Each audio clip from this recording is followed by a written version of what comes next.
என்ன பண்றீங்க? அம்மன் பச்சரிசிங்கிற ஒரு மூலிகையை எடுக்கிறேன். ஓகே.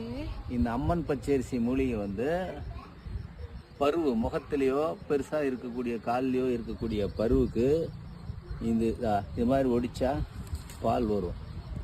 இந்த பாலை வந்து அந்த பருவு மேலே இப்படி வச்சு தடவை வச்சுக்கிட்டே இருந்தால் ஒரு வாரத்துக்குள்ள அந்த பருவு வந்து கீழே விழுந்துடும், சுருங்கி விழுந்துடும். இது ரொம்ப மிக சிறப்பான ஒரு விஷயம். அதே மாதிரி இதை வந்து சமையலும் பண்ணி சாப்பிடலாம்.